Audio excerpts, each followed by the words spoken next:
All right, this is the follow up, and we are following up on a live video I did not too long ago featuring the great Francisco Centeno. My guest today on the follow up is the mighty, mighty Will Lee. So, Will, thanks again for making yourself available and welcome to the follow up. Pleasure's mine, man. Thank you. It's always good to see you, George. Oh, same here, absolutely. For those who are watching, for those who are listening in, let me just give you a little bit of a background. Not that you don't know, but Will Lee was the bass player for the Letterman show for 33 and a third years. And in, you know, being the bass player of that show, he had two main subs. Uh, one was the great Neil Jason, and the other one was the gentleman we're talking about today, the great Francisco Centeno. So my question to Will was pertaining to the subbing situation that he found or that Francisco found himself in, because it's my understanding that the Letterman show, just like any other TV show, is one of the most high-profile gigs out there. There is an incredible amount of pressure. There's an incredible amount of needed quality that needs to just happen, that needs to be there and that needs to be achieved every night, live in front of or recorded in front of an audience, but it needs to happen. So my question to Will was, what was the determining factor? What were the determining factors that made him use Francisco as his sub?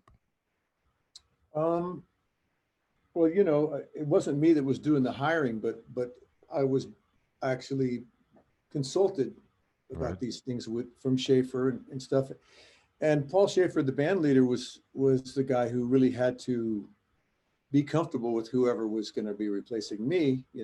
right, Uh, he was used to having me on the gig, so I think what he wanted to make sure he had was somebody who was like coming from the same cloth, sort of the studio scene in New York, and right. a guy who could groove and and not only groove but groove in multiple sort of situations in multiple styles. So we Right. would get all kinds of interesting music thrown at us. In the early days. The Letterman show had a much smaller budget and a smaller room and less time to record things in. So luckily for us, maybe not as lucky for the other musical artists that came on, we got to play with everybody, you Mm, know, mm, and whatever policy decisions made that possible. It was a blast for us that love to do different kinds of things all the time. And yeah. like yourself, like Francisco, and like all the guys that that really do well in music, um, we have this love of all kinds of things. Right. Right. So versatility was a big thing, and also because you have to hang out with a guy for hours on end, he's got to have a certain personality too. Oh yeah. Francisco certainly had lots of personality. Still does. He's a very very funny guy, Yes. and he really digs deep into the grooves. Oh yeah. And I think all of those things were All of those things were contributed. considerations. But I Right. also, the I think the only thing that people were scared of is, would Francisco, for that 1 hour that the camera's rolling, be willing to not eat while he was playing? Because he was famous for that in the studio. It's like guys were counting it off, he'd be like, two, 1, 2, 3, 4. Dig into the grooves. you know I'm that serious. He was really known for that. that makes so much sense that you're saying this because on Francisco's on Francisco's last Broadway show, Bronx Tale, right? Um, Which one was it? it was called Bronx Tale. It was Oh, based Bronx on Tale. the Jazz Jazz Palminteri Palminteri's thing. Yeah. story and movie and book or whatever. Um, anyway, so Francisco gets called to play the show, and but the story is, or the prerequisite is, you have to play a precision bass, right?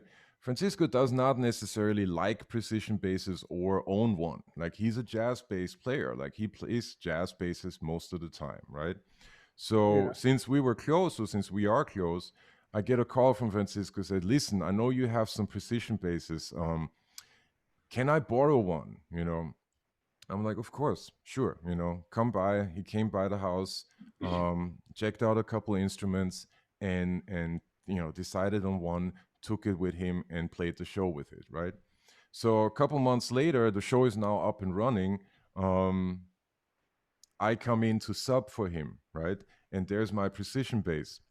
And there is a sizable amount of spaghetti sauce on the instrument. Perfect. Sizable amount. So, How much, Your Honor? you know, Sizable amount, Your Honor. so this The jury be, but hey, I see it as like this bass was anointed by Francisco Centeno. I did clean it afterwards, but I wouldn't change it for the world. But it speaks to what you just were talking that about. that raises more questions than anything else, because I'm looking at the situation, the overall situation about this, him borrowing the space from me because he was too damn cheap to buy his own.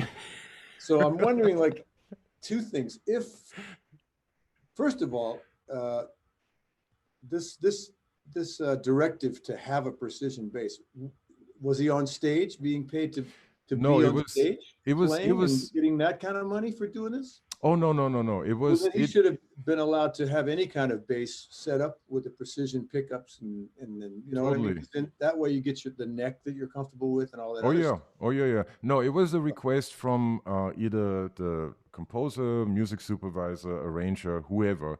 They made it. That's almost like that's where the term producer knob comes in. You know, the famous Lee Yes, Sklar thing. yes, It's yes, like, most definitely. oh yeah, sure, I got a precision. Put the word precision on a bass and say, Or yeah, the Chuck check it out. Rainey, the Chuck Rainey Oh, trick that's great. of turning to the Yeah, side and so like, they can't see him no, there's thumbing there, the notes. there's no slapping here. Boom, boom, Oh, that's boom. really funny. It must be a precision bass. Yeah, exactly. Well, sometimes it's like that. I did a show, Fun Home, that had it had originally four bases written into the book, and then I added a fifth one.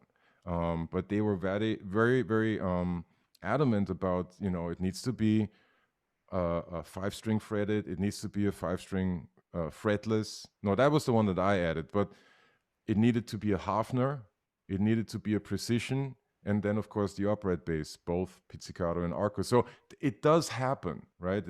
Wait, who wrote that? Who wrote that stuff?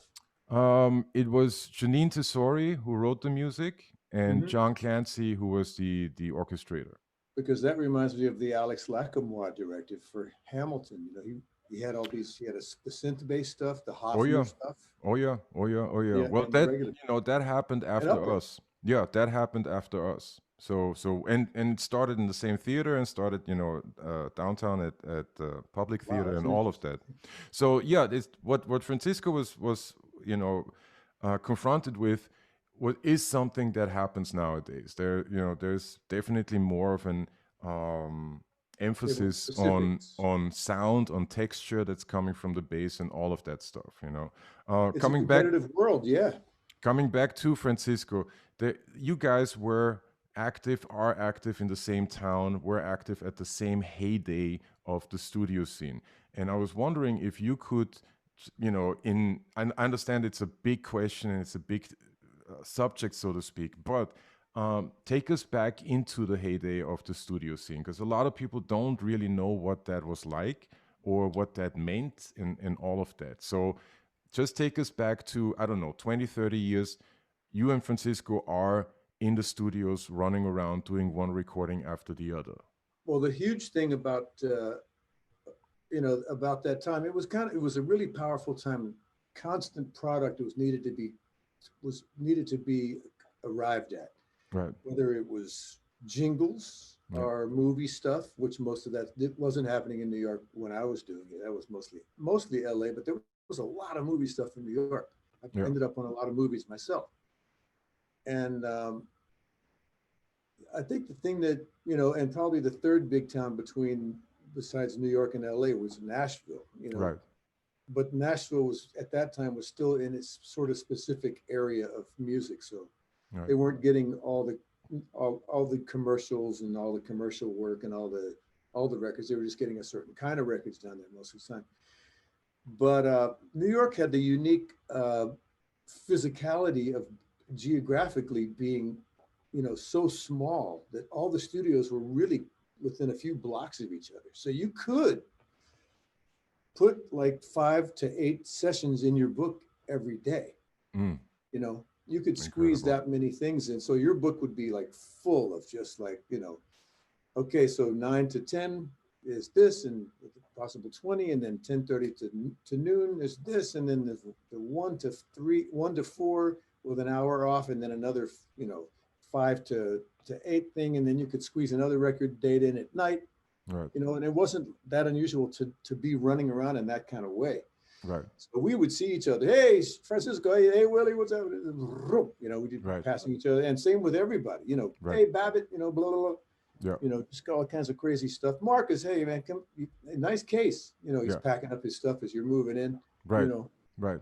Right. and so that was like just the energy of New York at that time was pretty incredibly crazy. Just You know, vibrant and alive, like and like all nothing. of us had a similar you know, sort of like if there were like four, like say 4 or 5 top guys or 2 guys or 3 guys, whatever the number was, those same people would be looked at to do anything.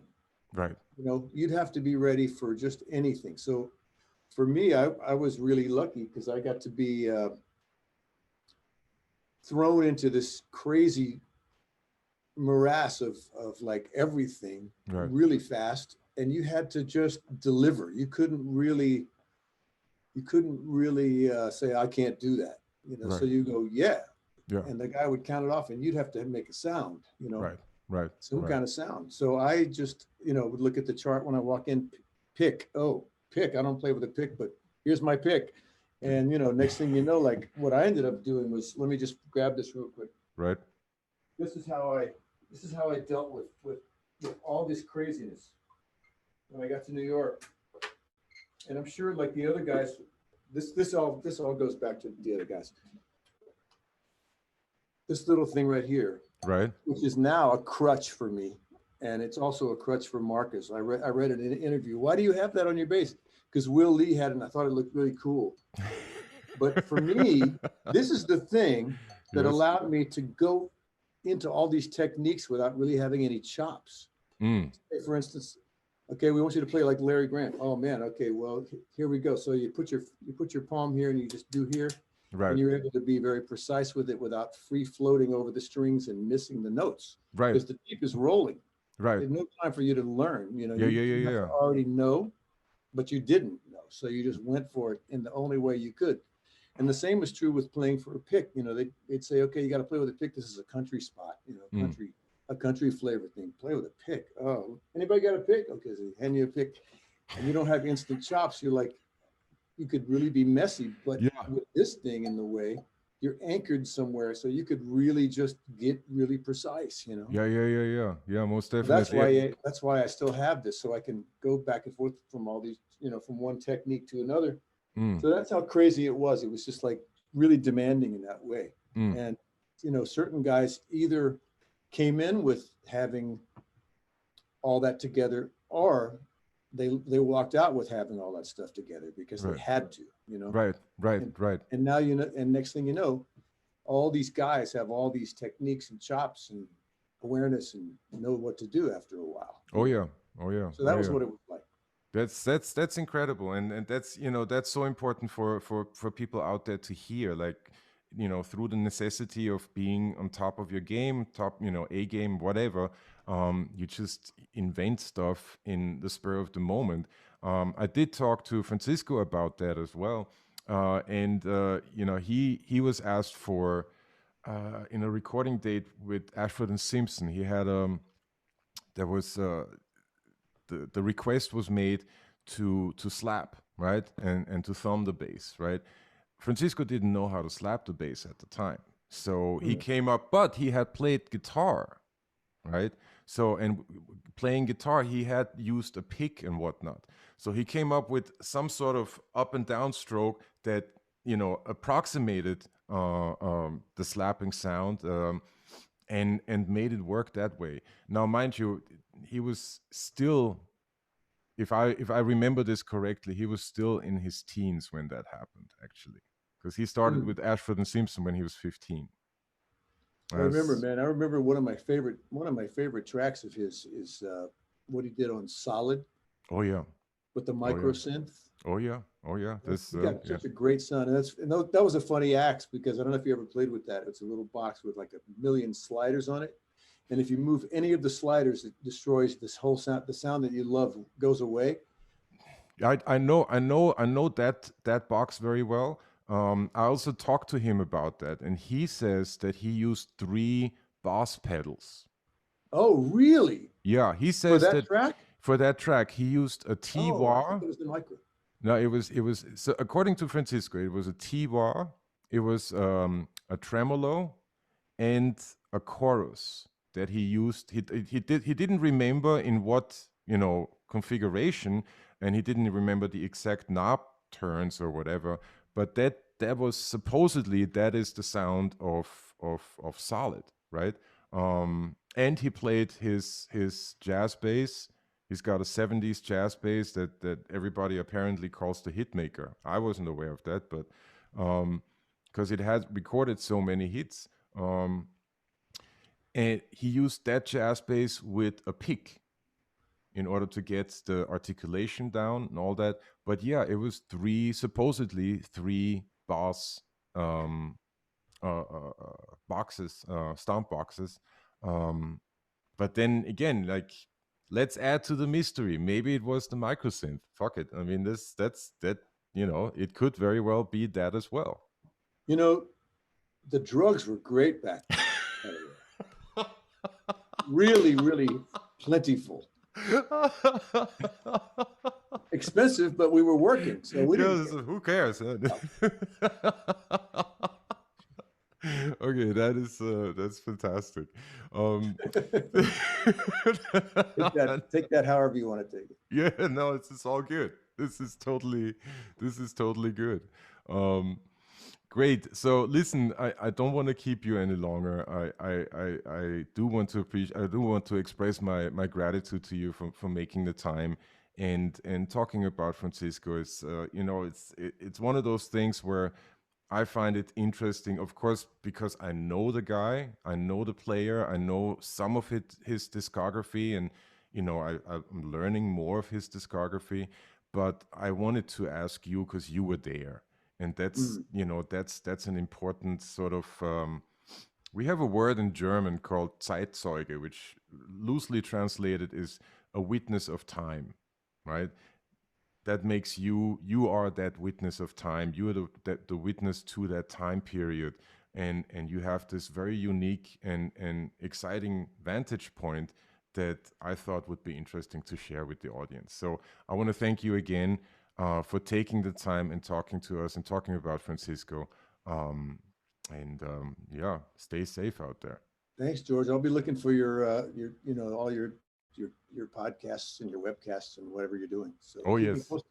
Oh yeah, most definitely. All right. And Thank you. congratulations on doing such a great job of all this stuff. Thank You you. know, I appreciate that. I really do. It's a lot of fun, and I learn an incredible amount from it, and I hope the audience does as well. So that's kind of what's behind that. This is truly the age of reinvention.